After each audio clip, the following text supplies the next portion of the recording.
and welcome to part 2 of Cooking with Michael, the green episode with Michael and Candice, the tree hugger.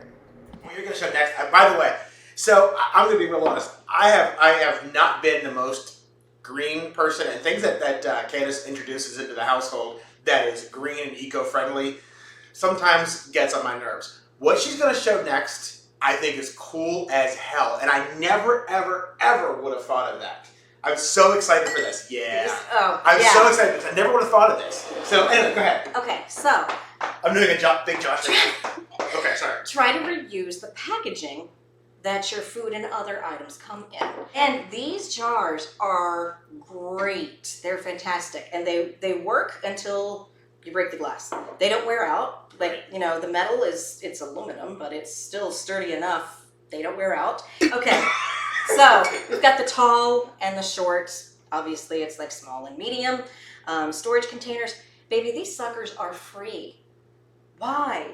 Why would you throw away something that works so well and is free or already rolled into the cost of something you already bought? Right. The food that it came in. And I really like it because, you know, you have all these plastic containers that you try to save Find your the food. lids. Find the lids are impossible. Second of all, they crack after you wash them once or twice. It's bullshit. Yeah. When she started doing this, I'm like, what are you doing? Are you insane? And she's like, trust me. And I'm like, trust this! And the greatest thing, especially about the tall ones, is that your food stacks high in the fridge.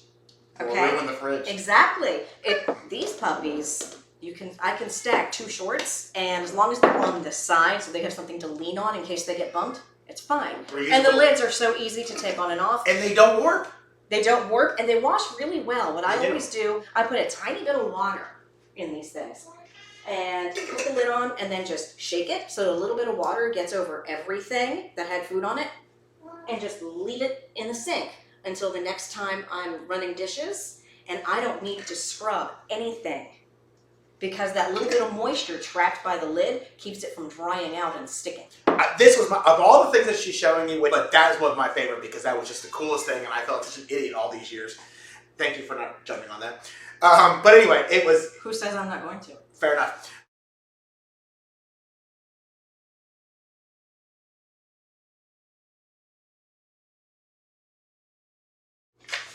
Everybody's got mostly plastic utensils. Which gets stained and melt. So as you replace your plastics, I'm not saying, oh wow, throw out all of your plastics, they're icky, they're yucky, they're bad, because then what are you doing? You're putting plastic in the trash. Right. So let's use it as long as we can. If they're not useful in the kitchen, they're not perfect anymore, maybe they look icky and it creeps you out to have that near your food, use it for your gardening. Or use it for the kids to play with. Out when they're gardening or something, okay? Use it until you can't use it anymore. Find alternate uses when you're done with its original marketed use. And as you replace them, get bamboo.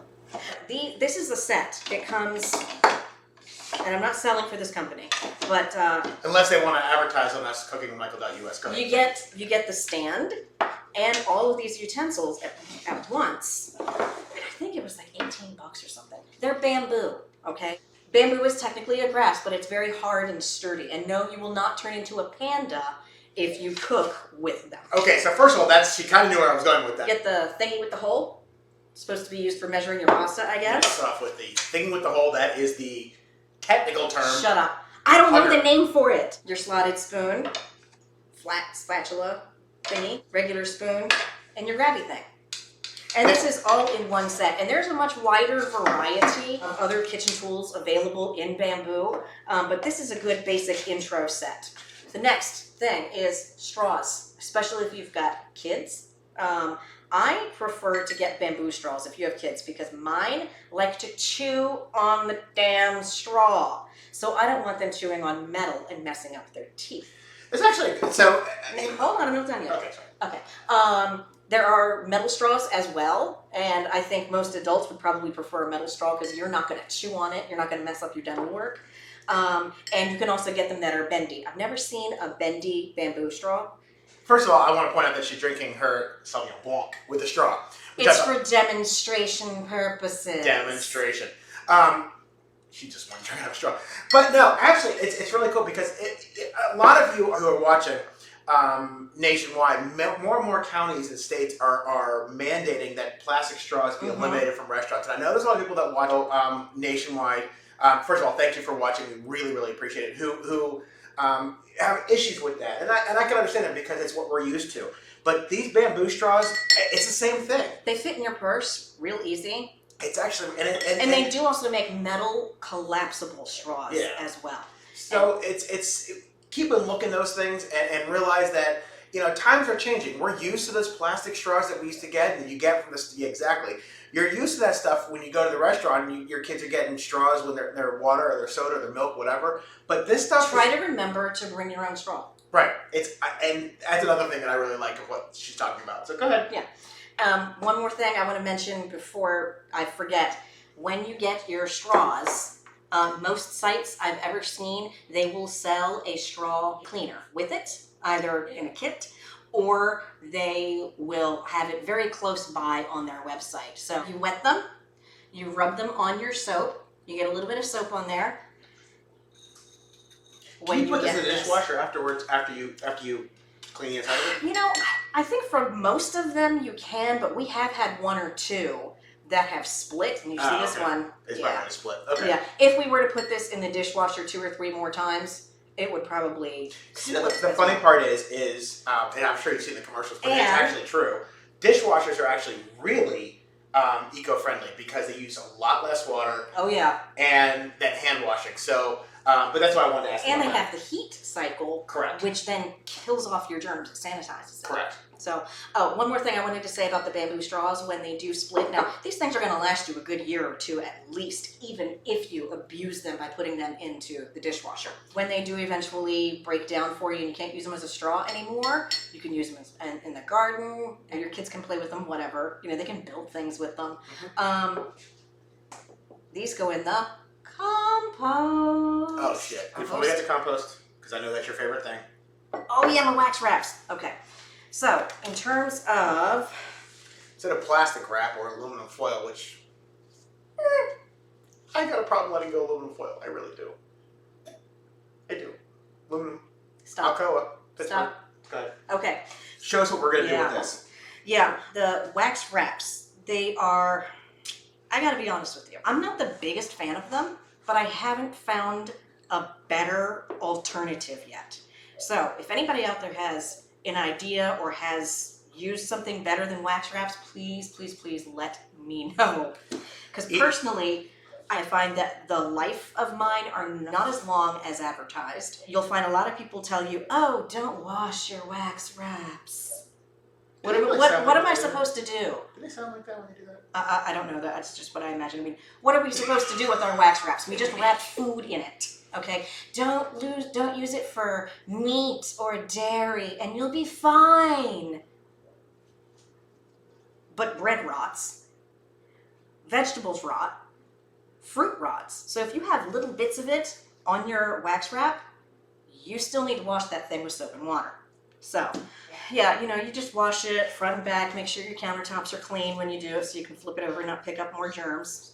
So anyway, and then when you hang it, it's time to dry, you rinse it in warm water, never hot. Warm water, the coolest. What is this made of? This is cotton cloth. Okay. Okay, so I'm going to ask a question. Beeswax, so vegans... There is a vegan version, I'm probably mispronouncing it, Candelilla wax. So this isn't something that we've been able to really... we haven't been able to perfect yet. Yeah, I think it's something we're still working on. Okay. Yeah. So, anyway, say you've got your kids, you know, their little thermos, their water bottle, and you've made their sandwich. We're going to pretend this is a sandwich. And you don't want to use plastic wrap, and you certainly don't want to use a plastic bag, because they're so convenient, but they're so bad. And you know what? Your kids are going to need a planet to raise their kids on. So let's go use a wax wrap. You just fold it over, and you can see this one's been folded a lot. And it needs to be re-waxed. It's not very sticky anymore. Can you re-wax it? You can, but it's a mess. Oh, okay. Yeah. These are also compostable when you're done. So, and what I do is I put them into the lunchbox face down so that the weight of the sandwich is keeping it closed. it doesn't actually stick to itself much after 10 or 12 uses, really. 10 to 12 weeks, not uses. And that's what I mean when I say it's not perfect. This is one of those things I am not going to lie to you and say, green is so easy and everything works great. Sure, there's an alternative for everything. Some of them do suck. Wax wraps is one of them. Then that brings us back when these are done. Here we go. When these are done, Oh no. when you know they've got holes in them or they're starting to shred. Oh yeah, baby, it's so. Oh no. They can go into the compost. I'm not composting mine yet. They're not that bad yet. But we do have people that watch and do compost and what have you. I'm not sold on the whole composting thing yet. Okay. Well, here's the reason why I compost. I have piss off the HOA. No, not at all. Sorry. That's just a bonus. I'm not a good gardener. I have a black thumb. I do not compost for feeding my plants. Okay, although I will attempt to use it next spring to feed my plants with.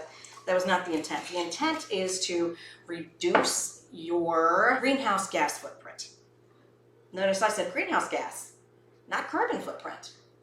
Because there are other greenhouse gases out there, and one of them that is way worse than carbon is methane. And methane comes from three main sources. Your ass. Sorry. Cow burps. Well, the whole cow industry. But cow burps is fun to say. The fossil fuels, mainly oil and gas. And the rest is our trash. Wait a second. Hold on a minute. So methane isn't... So whenever we used to fart in school, and people will be like, oh my God, sulfur and methane coming out of your ass. It's the sulfur that you're smelling, yeah. It's not really methane? Oh, well, there's methane there, too. Can I light my ass? Oh, sorry, go ahead. Moving on. Sorry. Okay. Anyway, moving on. So our trash goes and sits in a landfill, and it decays in a different way. It decays without good air circulation. And because it doesn't have good air circulation, it is being decayed by a different type of bacteria. And different types of bacteria produce different waste products. The process of this different bacteria, the landfill bacteria, let's call it, that produces enormous amounts of methane. Farting. Our landfills are farting.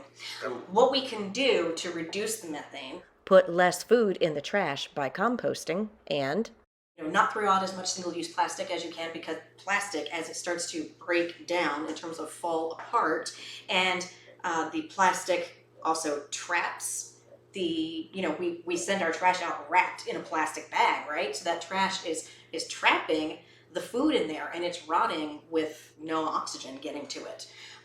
So that our wrapping our trash in plastic also increases more methane production as well. So basically what you're going to put in your compost, and again, go do a Google search for compost for beginners. What you want to do is you want to put your vegetable and fruit scraps, leftovers, say you've burnt some green beans, you're not going to eat them. So put them in your compost, okay? And you also can put in things like shredded tiny little pieces of paper. Why paper? Because you need to have your greens and browns. Okay, explain what that means. Your greens are your food scraps. Okay. And your browns are things like dried fallen leaves and shredded paper. So if you run out of leaves in the winter, just shred some paper. Shred your mail. So, especially the bills. Shred those bills. Yeah, so paper actually makes the compost quicker? I mean, it actually helps. It keeps it balanced. When you say keep I'm balanced, not entirely sure. Okay, all right. I just do what the compost experts tell me to do. This is why I say that. Google. Google.com. Yeah. And keep composting. All I know is those are the rules that I have followed. Vegetable, fruit, scraps, no meat, no dairy. You can can't put meat in there? No. You can do egg shells, at least in the type meat of... would be methane then, right? Well, the thing is, meat makes it uses different bacteria to break it down, I think. Okay. or Gotcha. or it you don't want to put like you can't put bread in there either, or even pasta or rice, because it has too many carbohydrates. Gotcha. And Okay. then certain bacteria grow too many of them and too fast. And that's when you end up with compost that is smelly.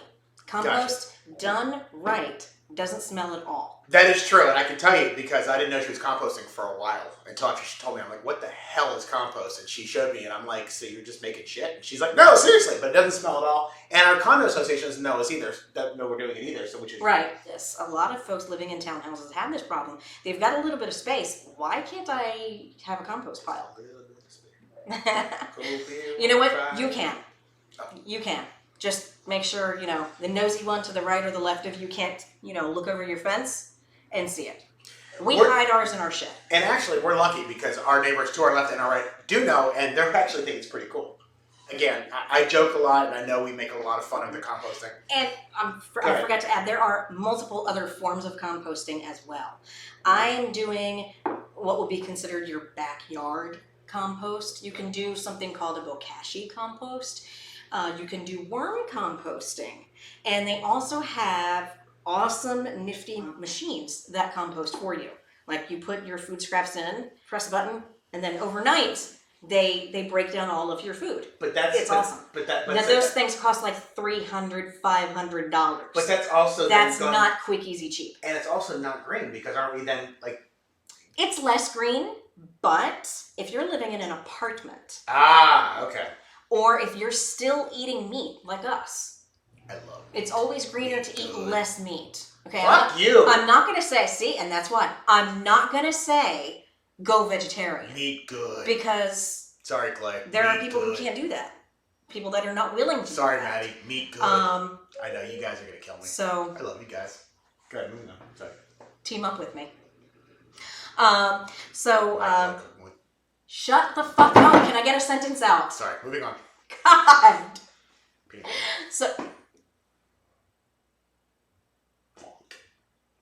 So we did this 2-part episode primarily because the stuff that Candice talks about here is we talk about cooking, and having that special date night dinner, but there's the second half of that. It's the stuff that we don't pay attention to, the utensils we cook and how do you save this stuff overnight, how do you clean, all that other kind of stuff. Yeah. All of those things. The clean up afterwards. Exactly. Yeah, great. Make a great date night dinner. You impress your spouse, significant other. What do you do with your leftovers? What do you do with your leftovers? You run upstairs, you have sex, but you still have all of these leftovers here, right? You still have to deal with all of this stuff. And I never understood this, and I always thought green meant expensive, and I thought it meant crap and all that other kind of stuff. And the stuff that she has shown over the last couple of years of really trying to change my thinking.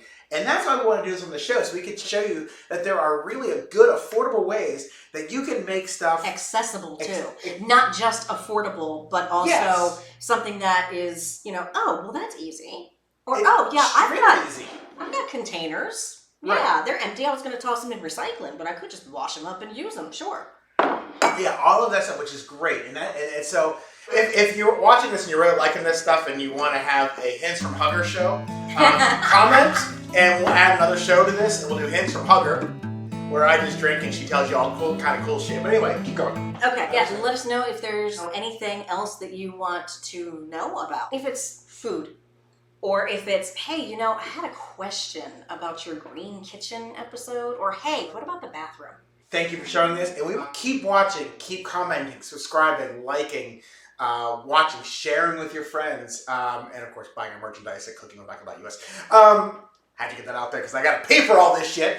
But anyway, so keep doing that. We really, really appreciate it. We love you guys. I hope you got something out of it, and we'll do more of these in the future. But I hope you got something out of it, Candice. Thank you for showing all of this stuff again. As much as I make fun. I don't know a lot of this stuff. He so does. I so do.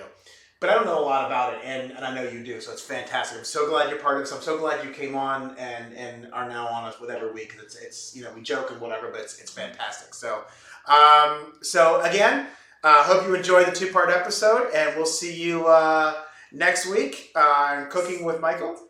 And Candice, Saturday at 8 o'clock. 8, that's right.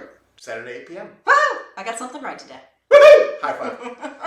All right. Good night, everyone. Good night.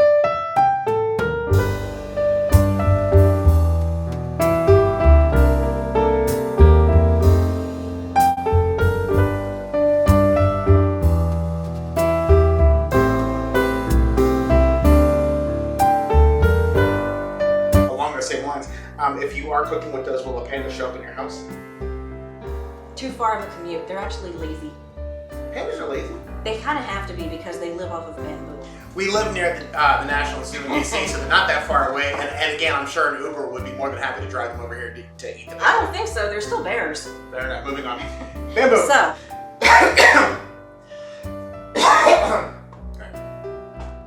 I am learned. Ruler of Omicron, Persei 8. So worst. Most. Worm compost. They have- Let's get worms. I thought you would freak and say, "Oh my God, no!" I want to get worms. Yeah, we have to keep them in the house, though. Oh, fuck that. Moving on. No, you can make the container.